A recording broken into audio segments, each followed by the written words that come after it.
عليكم أعزائنا طلبة ثانوية المتميزين صف خامس.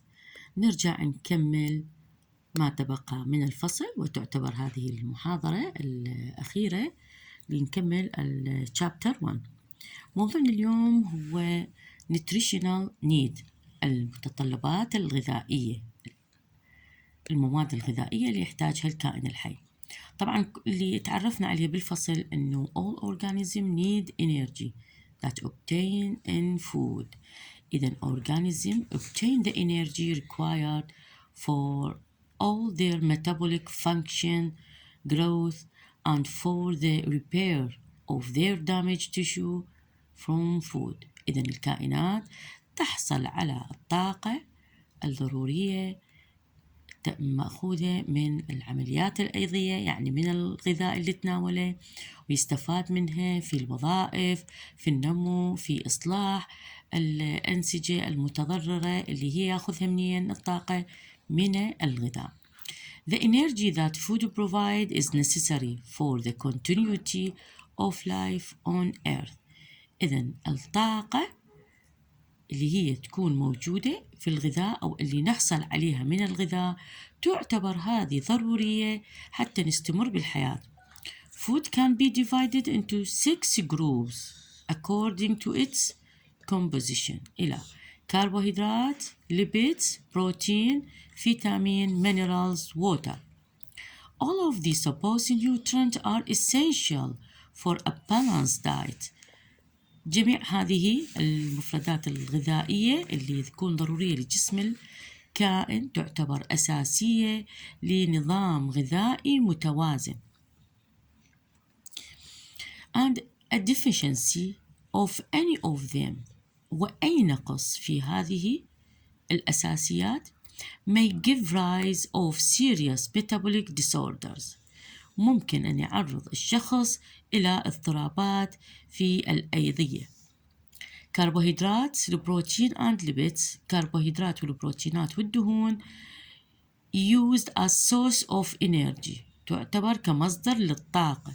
but others، لكن البقية تستعمل in regulate and activation of metabolic activities، لكن البقية تستعمل لتنشيط النشاطات الأيضية. كربوهيدرات، grains are main source of carbohydrate، تعتبر الحبوب هي يعني النباتات اللي تكون بشكل حبوب تعتبر المصادر الرئيسية للكربوهيدرات.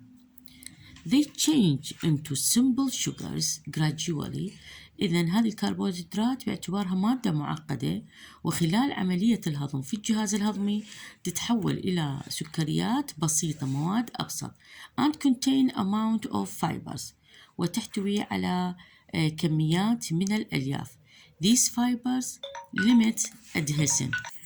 إذن هذه تكون تحتوي على الألياف اللي تكون limit adhesion، اللي تمنع التصاق الكارسينوجيك اللي هي المواد المسرطنة على جدار الأمعاء، وتمنع أيضا من سرطان القولون بهذه الطريقة. إذن فائدة تناول الحبوب بالطعام أنه يحتوي على الألياف التي تمنع التصاق المواد المسرطنة على جدار الأمعاء، وتمنع أيضا سرطان القولون.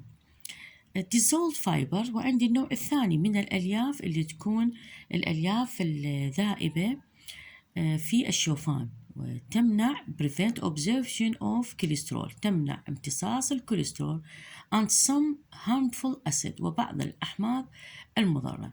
but large amount of fibers، لكن تناول كميات كبيرة من الألياف prevent absorption، تمنع امتصاص الحديد والزنك والكالسيوم الموجود في الطعام. يعني أنه لازم نخضع لبالانس دايت، نظام غذائي متوازن، عدم الإكثار من أي كمية من المواد الغذائية. Proteins، they are the basic structural elements of the body، من التراكيب الأساسية والعناصر الأساسية في الجسم. The development of an organism from a zygote and the formation of its organ system are entirely depend on protein. إذن التطورات التي تحصل الكائن بدءا من البيضة المخصبة إلى تكوين الأجهزة والأعضاء يدخل في تكوينها أو تعتمد على البروتينات. As has already been stated, protein contain مثل ما تعلمنا أنه البروتين يحتوي على 20 different amino acid 20 نوع من الأحماض الأمينية المختلفة which are structurally and functionally different subunit والتي تكون وحدات والتي تكون من الناحية التركيبية والوظيفية متكونة من وحدات فرعية مختلفة. Some of them are synthesized within the body. بعضها تتكون في الجسم. And some are important وبعضها يكون مهم بالنسبة للجسم. إذا أنا لما أتناول البروتينات صحيح راح تنهضم، لكن أكو ترجع هذه الأحماض الأمينية تتكون في داخل الجسم. Since they are unable to be synthesized in the body. There are 9 fetal amino acid. هنالك 9 من الأحماض الأمينية المهمة that cannot be synthesized in the body. ما ممكن أن تتكون في الجسم. And they have role in development of children. ولها دور أساسي في تكوين الأطفال، في البنية الأساسية للأطفال. Foods vary in their quantity of fetal amino acid. إذن الطعام يختلف بكميات والأحماض الأمينية المهمة الموجودة. The equilibrium protein contain adequate amount of fetal amino acid are easily digested. إذن إنه هنا الوحدات الأساسية للأحماض الأمينية تكون سهلة الهضم والامتصاص. Generally, animal protein are qualified, but the plant protein are non-qualified. إذن هذه حسب أهمية البروتينات بالنسبة للبروتينات الحيوانية وفرقها عن البروتينات النباتية اللي تكون non-qualified. نأتي الآن إلى الفاتس، الدهون. These giant molecules yield the most energy in comparison to other molecules. إذن عندي الجاينت الجزيئات العملاقة نحصل عليها من طاقة مقارنة ببقية الجزيئات. There are 2 kinds of fat. نوعين من الفات saturated and unsaturated المشبعة والغير مشبعة. Saturated fat are generally obtained from animal products من المنتجات الحيوانية with exception of some plants مع بعض الاستثناءات مثل coconut oil اللي هو زيت جوز الهند. Plant fats are unsaturated fats. الدهون النباتية تكون غير مشبعة and necessary for human body for health وتكون مهمة لصحة جسم الإنسان. Consuming large amount of saturated fat causes arteriosclerosis. التناول الكميات الكبيرة من الدهون المشبعة يعرض الإنسان للإصابة بالتصلب الشرايين. Fish contain omega 3. إذن يحتوي السمك على دهون ثلاثية غير مشبعة اللي هي omega 3. Fatty acids which have a role in prevention of heart attack. هذا له دور مهم في حماية الإنسان من الإصابة بالأمراض القلب. Add to your information. أضف إلى معلوماتك. Mother milk is main source of necessary nutrients for babies. حليب الأم يعتبر المصدر الرئيسي للمواد الغذائية الضرورية للأطفال babies. It contains all necessary materials ويحتوي على كل المواد الغذائية الضرورية for baby and contain change periodically according to the growth of baby. ويمر بتغيرات وقتية، يعني يكون يتغير بالنسبة للوقت حسب نمو وعمر الطفل. Milk secretion of mother is in 3 stages، في 3 مراحل. Clostridium secretion stage اللي هي عندي مرحلة إفراز اللبن، اللي هو المادة الصمغية اللي تفرز من ثدي الأم اللي في الولادة الحديثة من عمر يوم. After 5th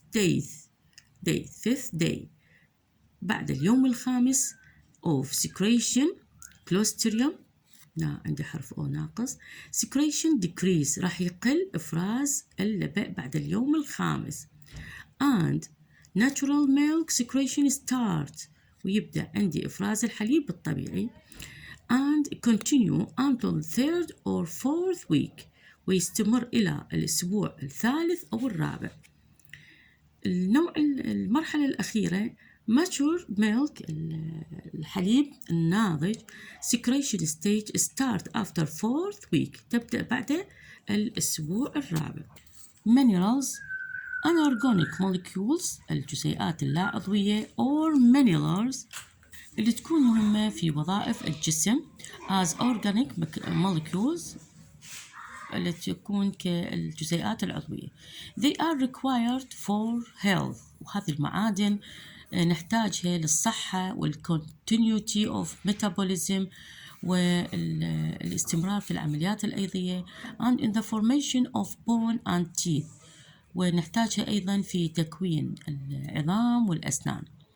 They are divided into 2 main groups، وأقسمها إلى مجموعين. Essential minerals، المعادن الأساسية كالسيوم، فسفوريس، صوديوم، بوتاسيوم. Non-essential، المعادن اللي تكون recommended minerals غير أساسية، مغنيسيوم، ايرون، كوبر، زنك and other trace elements. والآن عندي جدول لمجموعة من الفيتامينات والتأثيرات النقص بالنسبة إلها. هذه مجموعة من الفيتامينات، وعندنا ملاحظة Do you know human and most of animal can survive with diet؟ الإنسان وبعض الحيوانات ممكن أن يستمر على قيد الحياة بنظام غذائي وعند الحصول على طاقة كافية وبدون الكربوهيدرات. الإسكيمو diet contain large amount of fat، سكان الإسكيمو يتناولون كميات كبيرة من الدهون والبروتينات لكن كميات قليلة من الكربوهيدرات.